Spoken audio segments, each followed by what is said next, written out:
Well, hello YouTube, it's me, Fortmaster, and welcome back to another Game Theory reaction, and this is Poppy Playtime's new villain, Fooled Us.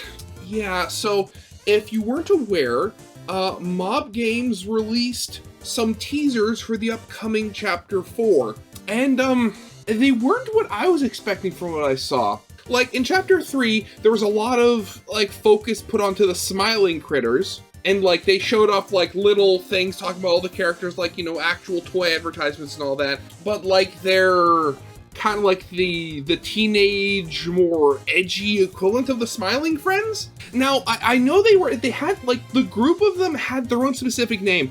I can't for the life of me remember what the actual name was, but from the look of it, and it looks like it's like basically, it's the next age bracket up from the Smiling Critters, basically, because and it kind of looks like they're going to be, if not the boss, at least the focus of the next chapter. Because, like, you could see, like, they had more, like, grown-up smells, like, instead of, like, lavender, vanilla, they had, like, coffee and stuff like that. Granted, I've really had no idea where this game's been going, but, you know, more so now than ever. So, yeah, I mean, the villain, so do they think that the actual villain of the game isn't the prototype? Or are they going back to Poppy being the villain? I don't know.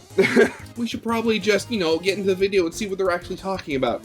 So, yeah, of course, as always, original video is linked in the description if you haven't seen it for some reason. Corner video will lead to my film theory reaction. And yeah, with all that out of the way, let's get this thing started then, shall we? I know who the main villain is for Poppy Playtime Chapter 4. No, it's not the prototype. No, it's not Poppy. And no, it's not this new sheep critter from the teaser. Although while that last one may not be the big bad, it turns out this black sheep is in fact the key to figuring out who is. Oh. Hello, Internet! Welcome to Game Theory, the black sheep of the gaming world. While everyone else... I mean, I wouldn't go that far. I mean, you guys can get pretty weird sometimes, but I mean, not black sheep worthy. Being cute, doing Let's Plays, we're over here chowing down on the stories of orphans shoved into plushies. But we're not alone, because we just got ourselves a brand new teaser for Poppy Playtime Chapter 4. A Dog Day plushie walks through a room until out of the shadows, a black clump pounces and begins chowing down. They look up and we see a room full of toy corpses stacked high. See, Poppy and I really are a match made in heaven. Or hell, I suppose. Over the next 2 weeks, we learned a little bit more about this character. Their name is Baba Chops, and apparently their design was inspired by the YouTuber Sheep Rampage and their fan-made smiling critter. Good for you, man. Nice to see some theorists in this community getting recognition. Of course, theorists across the internet began theorizing about this sheep and what they would do as the primary villain of this chapter, only for the marketing communications manager of Mob Games, Tyler, to make this comment on the Poppy Playtime Discord. Lamau, you'll really think the sheep is the main villain. This is some rather inconvenient lore placement. I mean, don't get me wrong, I'm thankful for having the record set straight. It's more than we get from some franchises. But did you really have to mock us with it? After this, we were shown that Baba wasn't alone, but part of a new group of toys, the Nightmare Critters. That was it. That was the name. Yeah, again, I saw some people, like, talking about this, like, after the initial, like, pictures were released, and some people were saying, it's like, oh, what are these? They're just copies of the Smiling Critters. And while other people were saying, well, I mean, it's not unheard of for toy companies to make, you know, gross out versions either for older audiences or for like male demographics, especially, you know, given the fact that we know that, you know, at the very least, that Playtime at the very least operated up until like the mid 2000s. So, I mean, so that fits very much into just the culture of, like, toys at the very least. I mean, if you go back to like the 80s and stuff like that, you have, you know, the Cabbage Patch Kids, and then you have the gross out parody versions, which were the Garbage Pail Kids, which, if you've never heard of it, don't watch the movie based off of them. Oh, no. We've got characters like Raby Baby, Icky Licky, and Tui. Oh, come on, you can't tell me they didn't know what they were doing with these. Okay, I didn't see that one. They named the rat Tui. Of course. Regardless, this was a pretty clear sign that critters like Barbar weren't going to be the primary villains of this chapter. But then, who is? Of course, we could just wait for the next teaser to find out. But you know what? I don't actually think we need to. Because even though Barbar may not be the main villain, the decision to use them in the teaser instead of any of the other new critters was intentional. Their inclusion is incredibly important because it actually helps us figure out who the real villain is going to be. So let's start digging through the piles of decaying toys, loyal theorists, to see if we can find the tiniest scraps of lore to chew on. For starters, how is Barbar the key to figuring all this out? Well, yeah, I kind of want to know that. We've actually got to go back in time a little bit and talk about another recent development in the Poppy Playtime world, a series of videos released on Mob Entertainment's YouTube channel called The Story So Far. Each video involves Harley Sawyer. I'm called the Doctor. He was the guy that helped start the Bigger Bodies initiative. He is narrating us through the events of chapters 1, 2, and 3. Seems pretty straightforward. However, when the first video came out, fans were quick to notice that something wasn't quite right. At 1 minute and 28 seconds, there were hidden frames that showed the letters IV, A, R, and G, followed by the phrase, "Let the game begin." ARG? Or is that IVARG, as in, like, augmented reality game? IV is the Roman numeral for 4, and the other letters, well, I'm sure you can figure that part out.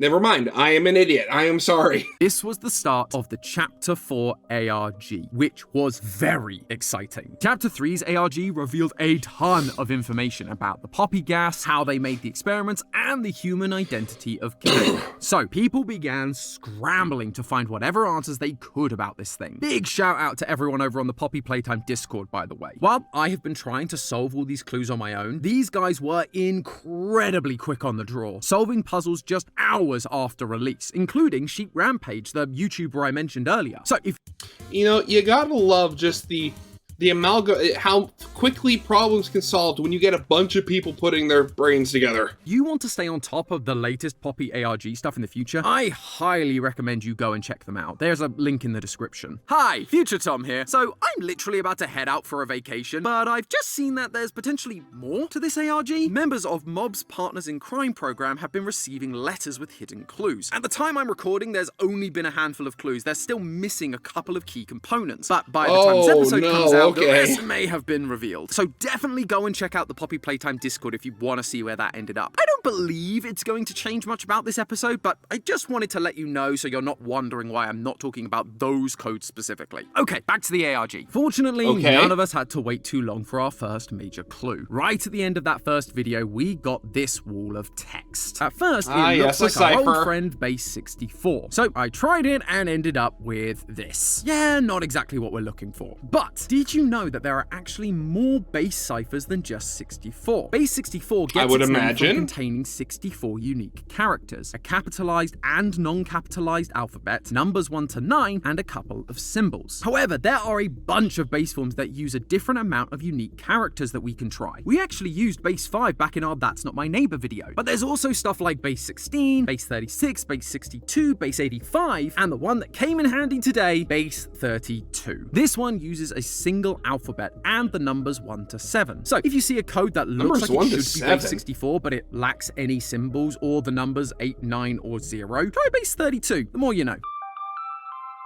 Anyway, by converting the code, you get this. On felted feet and with bated breath, sleep draws ever near. Felted feet seemed like it would be talking about a toy, and with the second line being about sleep, I immediately thought of Catnap, with their red smoke sending orphans to sleep. But why would we be reminded of him in the build-up to Chapter 4? Catnap was our last villain, and he's kinda suffering from a minor case of deadness. Yeah. This is where I think Barbar's prominence in the teaser comes into play. Sheep have been associated with sleep for centuries. I'm sure you've all heard that if you're struggling to fall asleep, you can always try counting sheep. It's not entirely clear where this phrase originated, but some say it's from medieval shepherds in Britain who would count their sheep before turning in for the night. As time went on, the idea became more about thinking of a task that's so repetitive you'll get bored and fall asleep.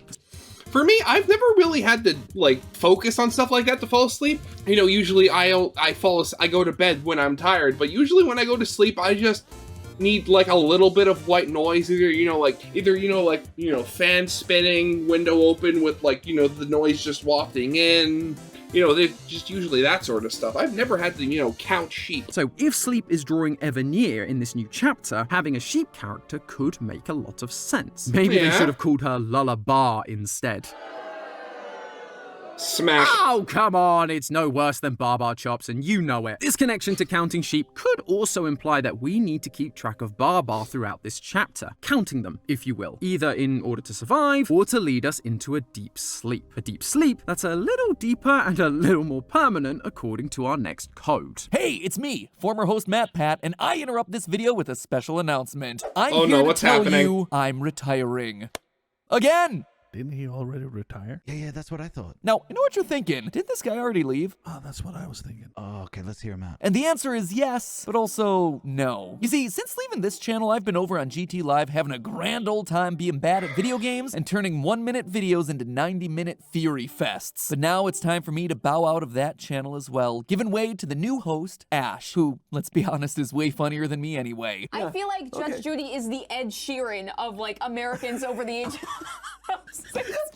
No, finish. Judge Judy is the Ed Sheeran of Americans over the age of 65. amazing. So this Saturday, October 26th at 1 o'clock p.m. Eastern, 10 o'clock Pacific, we're having a big going away party live, and I want you to be there. Consider it an Eras tour for GT Live, where we're playing games and getting all nostalgic about the last decade of streaming. And most importantly of all, this whole thing is meant to benefit the Make-A-Wish Foundation, an organization that works to make the wildest dreams come true for children fighting the world's most critical illnesses. In fact, in the stream, we're raising money for their most urgent wishes, what are known as the rush wishes, the ones where sadly the children don't have that much time left. The reason this meant so much to me is that basically you all made my wishes come true thanks to this career on YouTube, and now as my final act, I'd like to pay it forward by making other people's wishes come true. Seemed like a really fitting note to go out on. And hey, if you want to start contributing now, as part of the charity event, we're actually having an auction of some old Matt, Pat, and GT Live memorabilia from over the years, with all the proceeds going to help those critically ill children to get their wishes granted. You can actually get your hands on some super rare one-of-a-kind items, like the morph suit that I wore from that edible underwear episode, the giant Gigachew that's hanging around our office, we have a signed copy of Undertale from yours truly, so you can own one along with the Pope, and even my signature red jacket. Yeah, the one that's been hanging up on set since my retirement video. One of a kind, signed by me. You'll see it live on the stream so you know it's real. Anyway, all those items and more are available right now for you to bid on all throughout this week up until the auction closes during the finale live stream. So if you're interested in contributing to an amazing charity and an amazing cause, or if you're interested in just getting some cool stuff, make sure you check out the link down in the description below, and be sure you're there this Saturday the 26th at 1 o'clock Eastern, 10 o'clock Pacific for one final video. A final video for you. See ya.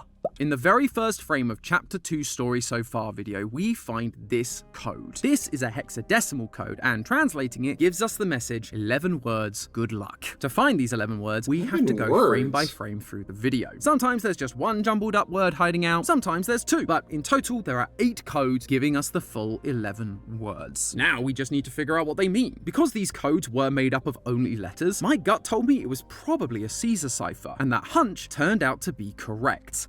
Kinda. It was a Caesar cipher, but not the same one for the entire code. A Caesar cipher works wonderful. by shifting the phrase backwards or forwards a certain number of letters. However, each of these 8 codes has been shifted by different amounts. You can't just plug them all into one code breaker and call it a day. So after playing around with it for a while, you end up with this assortment of 11 words. Am not, paths, turning, of death, but I, over, afraid, and clear. Obviously, this doesn't make a lot of sense right now. We need to find the correct order, and this is where the puzzle goes from a little bit tedious to actually quite genius. If you take a closer look at the solution, the 8 codes have been shifted by a number between 1 and 8. PFSW is shifted by 1, RCVJU is shifted by 2, and so on. If you then place all of these words in the order of the shift values, you get the final phrase. I gotta tip my hat to you, Mob Games. At first I thought you were just drawing out the solution to make it seem bigger, but that's a level of thought through puzzle solving that would make a grown animatronic cry. Combining this with our previous code, we end up with this. On felted feet and with bated breath, sleep draws ever near. Over paths turning clear, but I am not afraid of death. Unlike the sleep and nightmares that were caused by the red smoke in Chapter 3, the sleep that is coming for us in Chapter 4 is simply death. But that's not actually what stood out to me. For the first time, we have got the use of a pronoun. I am not Up until this afraid. point, this could have just been a cryptic poem for the sake of an ARG, but this shows us that's not the case.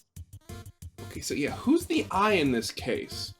Is it, so I mean, like, given that our protagonist has only just showed up at the factory, you know, relatively speaking, could it potentially be, like, from one of the critters? It's about a specific character. Interestingly, all of the Stories So Far videos have started with a date, 2005. That's 10 years after the Hour of Joy, the event that killed all the employees in the factory, and around the same time that we came back to try and find anyone who remained. At the end of Chapter 3, Poppy told us that everyone was killed, but we know this isn't the full truth. Leith Pierre seems to still be around, able to run Project Playtime, and the writer of the Orientation Notebook, PW, is also still alive to write in the book.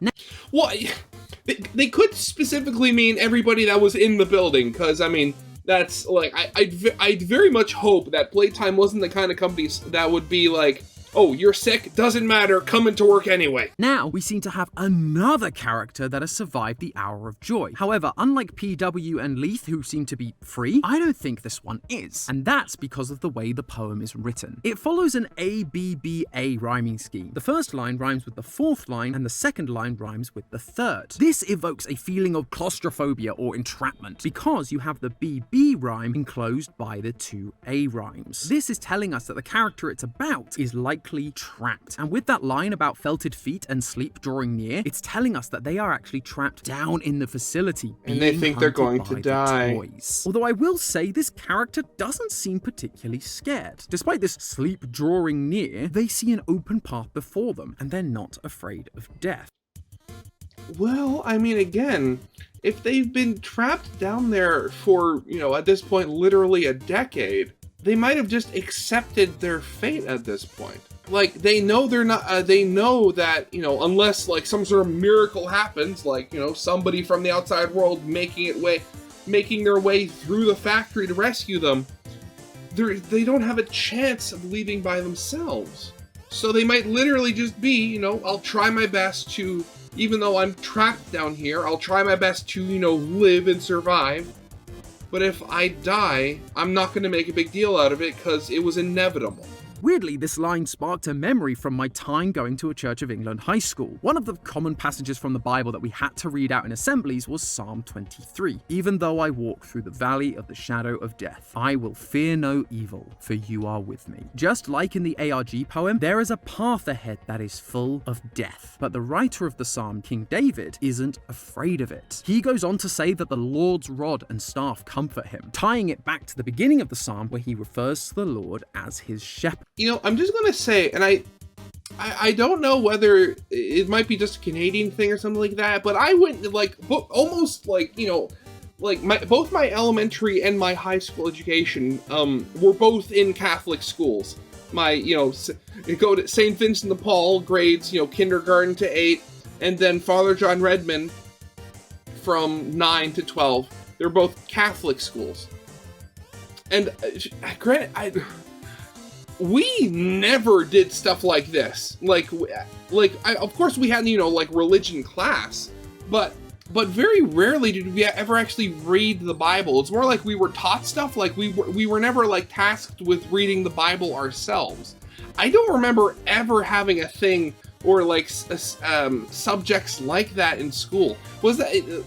Were my schools just weird compared to other, like, Catholic schools? David is not afraid of death because he has something much stronger on his side. He has God. faith. That might seem like a completely unrelated tangent, but if you think back to Chapter 3, it was full of religious implications with characters like Catnap. Chapter 3 confirmed that... Wait. So a bit of a lob here, out to left field, but potentially, is he going to be saying that the true villain of Poppy Playtime is the devil? That would be so stupid if that's what actually turned out to be true. Oh. The people who created the Bigger Body Initiative, they were possessed, and that's why they did those horrible things to those children.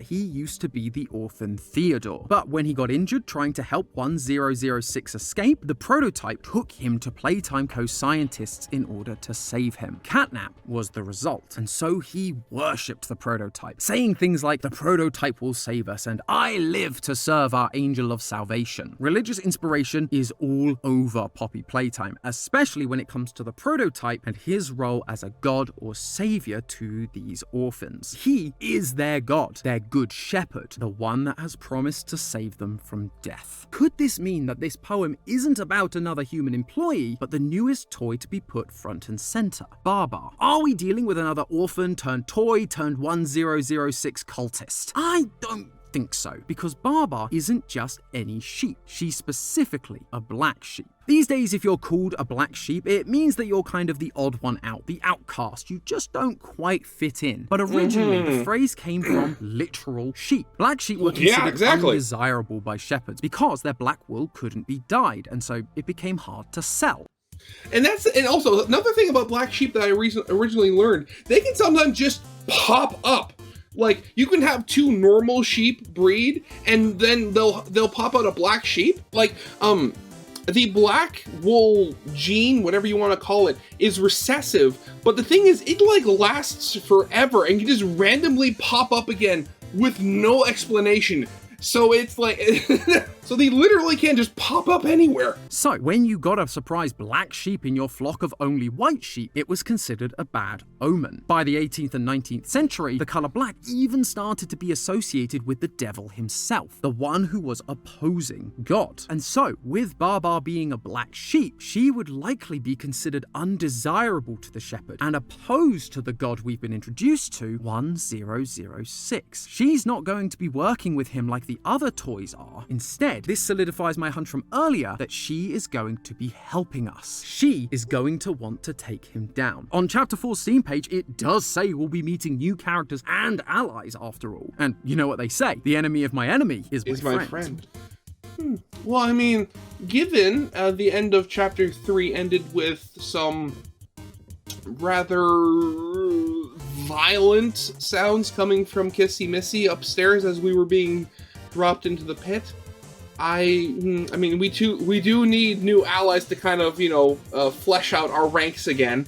So, though, granted, I mean, given that she's like probably just over a foot tall, at around the same height as Poppy without her hair, I mean, I don't know how much of a help she's going to be, because we already have, really short character skills. We had super tall character, but, Kissy Missy's gone, and we have protagonist character with, the tech skills. But if this poem isn't about Barbar, then who is it about? Well, you've probably figured out that we still haven't talked about Chapter 3's video, and in it, there is one more code to find, which really is the final piece we need. At 3 minutes and 58 seconds, you'll find the very obvious wall of binary text. However, this code doesn't seem to work when plugged into a normal binary decoder. There is a second binary code a few frames later that does work, but it only gives us the phrase 25x25. Huh? This is where I've got to give another shout out to the Poppy Playtime Discord. I was scratching my head for a good while with this one, but in less than 2 hours, they had figured out that this original code was actually an image converted into binary, and the 25x25 was an aspect ratio that you needed to use to get the final image. Once again, more games just killing it with these puzzles. The earliest person I could find suggesting...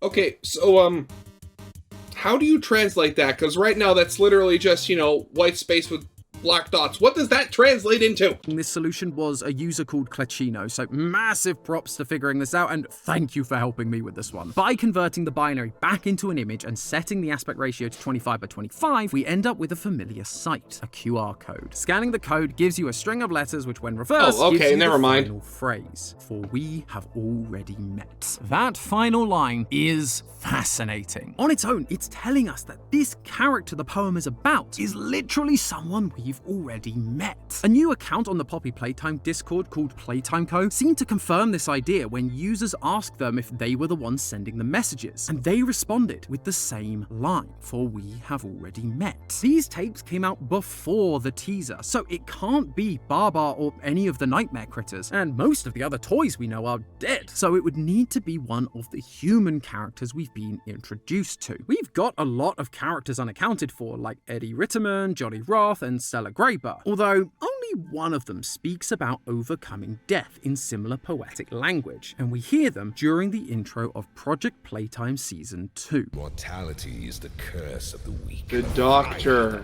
Okay. I strive to snuff that flame, call me a monster, but I am simply a man who escaped from incineration and embrace the infinite. Ding ding ding, we have a match! It's the same character that has been guiding us through the story so far videos this entire time. Harley Sawyer. It feels so obvious now. The guy speaking to us in the tapes is also the one the poem is referring to. The one character who speaks in well-structured, very poetic sentences and whose only desire is to overcome his own mortality. And now, according to this poem, it seems like he did just that. When you take the final phrase and put it with the rest, it reads like this. On felted feet and with bated breath, sleep draws ever near. Over paths turning clear, but I am not afraid of death, for we have already met. For we have already met isn't just about us having met this person. It's about the person, Harley, meeting death, but still being around to talk about it. Okay, so he's put himself into a toy. I would presumably hope he put himself into a bigger body, because, I mean, who would willingly put themselves into a normal-sized toy? So that could be potentially why. Like, he could be fighting, potentially, the prototype, and depending on how the story goes, we might have to choose between them, either the prototype who's been terrorizing us, or the Doctor, who we may have potentially worked with, but is also responsible for all of this happening in the first place. He isn't afraid of death because he overcame it. And there's only one way that happens in this franchise. You have to be turned into a toy. During Catnap's VHS tape in Chapter 3, we hear Leith Pierre leading the session instead of Harley, because, in his own words... Normally I'd have Dr. Sawyer do this, but he's, out, let's say.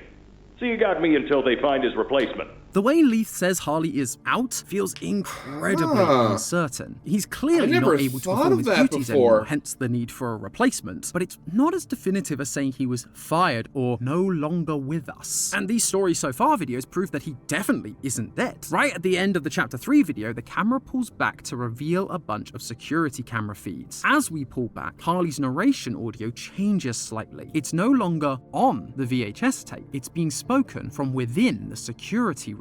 This is not a pre-recorded message. He's been down here physically watching us throughout our journey, which makes Leith's use of the word out feel even more odd. It's almost as if Leith doesn't really know what to call Harley anymore, because Harley isn't who he once was. Harley has done what he set out to do in his incineration monologue. He overcame death and became a living toy. This is what the Bigger Bodies initiative was always for. He initially framed it as a way to save the company, but in reality, it was to further his own twisted goals of living forever. So that's what they mean by he was the Harley didn't wait for a god to help him. Antagonist. He used science and became a god himself. He now has power over life and death. He has been helping others to beat death. He has almost become a Jesus-like character. Harley sees himself as a god, a savior, a shepherd. He is here to lead the flock to eternal life. That grace, however, doesn't seem to apply to us. He ends the video by saying we are being led like lambs to the slaughter, and then he laughs maniacally. Again, it's more shepherd imagery, but it's not the response of a good shepherd that's going to take care of us. It's a threat. It's the response of a power-hungry madman that's going to lead us to the slaughterhouse. Which leads me to believe that Harley, or the toy he has become, is going to be the real villain of Chapter 4. He's never been afraid afraid of killing people that he sees as a problem. He created Boxy Boo and taught him to desire human flesh in order to get rid of people like Rowan Stoll, who were going to expose the entire operation. If we survived this trip to the factory, we would likely be doing the same thing. All of the quote-unquote good things he did would be undone, and he can't have that. But you know what? I'm gonna do you one better. It's all well and good knowing the human identity of our upcoming villain, but let's be honest, the thing we all really care about Wanna know is what kind of toy it is, Harley yeah. is going to appear as. At the time of recording, a trailer hasn't been released revealing this new toy. However, I think I've already figured out what it's going to be, and it's all thanks to a little thing called trademarks. A trademark basically shows a person's or business's ownership over a word, we've seen phrase, this before. logo, character, that sort of thing. People file for trademarks so that other businesses can't then use those recognizable ideas to help sell their own KFC's products. Mob Golden Entertainment Arches. has a bunch of trademarks, mainly for the names of their characters across video games, merchandise, and of course, stuffed toys. For example, all the Nightmare Critters had their names trademarked back in September. However, when you look at Mob's trademark list, there are two names that haven't been used, both of which were registered in May,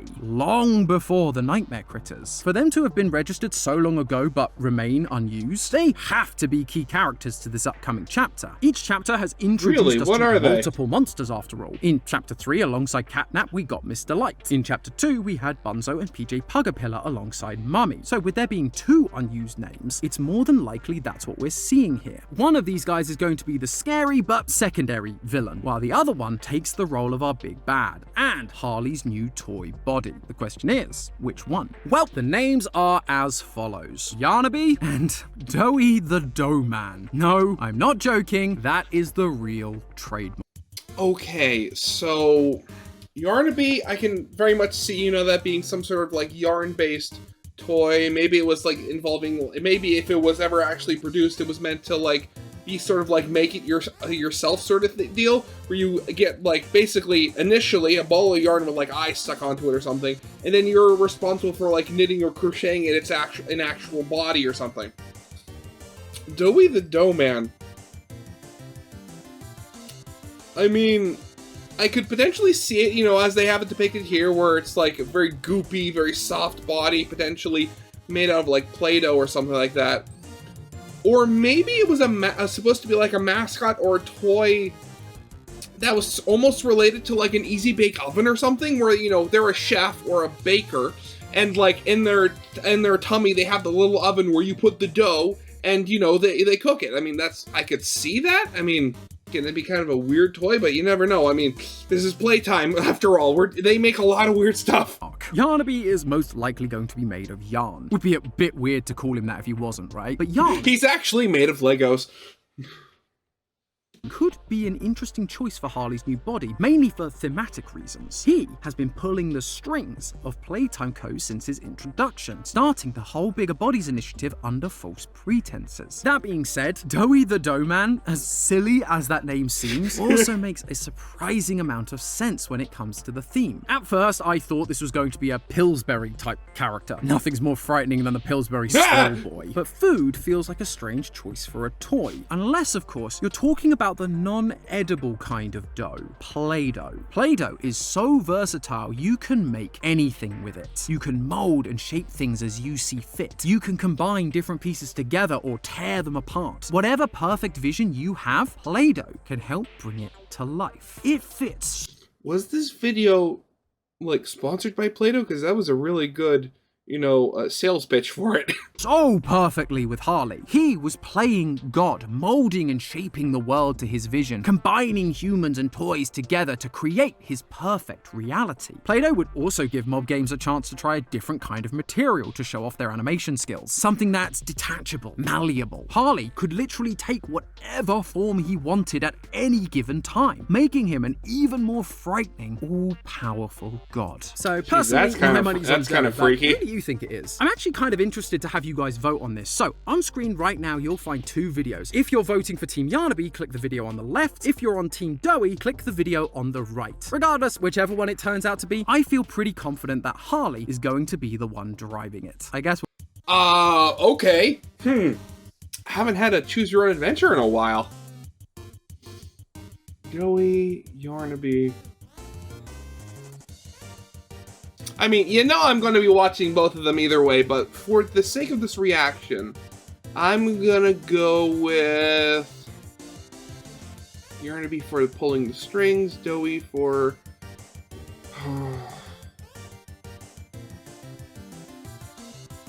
You know what? I really can't decide. So, 1, 2. Let's see.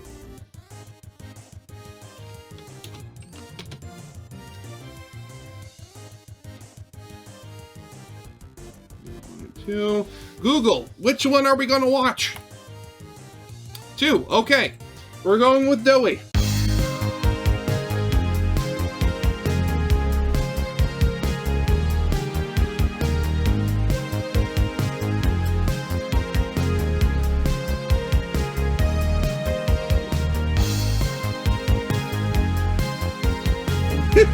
What is this?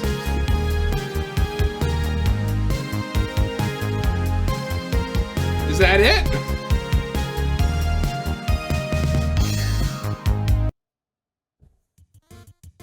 I mean, okay. That video didn't end the way I thought it would, but... So, I mean, the thought that the Doctor is the main villain for the series, actually... And, okay, actually, wait a second, this is chapter 4, so again, have we had any news on whether chapter 4 is going to be the last chapter, or is it going to continue to chapter 5? Because again, I don't know about you, but ending something on chapter 4 when you're so close to having a chapter 5 seems a little awkward, but, you know, I'm not the one creating Poppy Playtime, so you never know. But, so, if the next chapter is in fact the last one, we end up defeating, I would imagine, both the prototype and the Doctor. And if it's not, that either means the Doctor gets away and we have to face both of them in the next chapter, or we end up defeating the Doctor and dealing with the prototype in the last one. Or maybe vice versa, we end up killing the prototype here and then having to deal with the Doctor later. Who knows? But I guess, okay, so actually, wait, when was chapter 4 supposed to be out? Because if I remember correctly, it's like, I think it was supposed to be, like, I think it's in January? Yeah, January 2025, so only a couple of months. So yeah, we're definitely going to have to see when this actually comes out. I mean, we're going to have to see, won't we? So yeah, of course, as always, original video is linked in the description if you haven't seen it for some reason. Corner video will lead to my film theory reaction, and yeah, I hope you guys liked. If you did, leave a like, subscribe if you have not, and I'll see you guys later. Goodbye.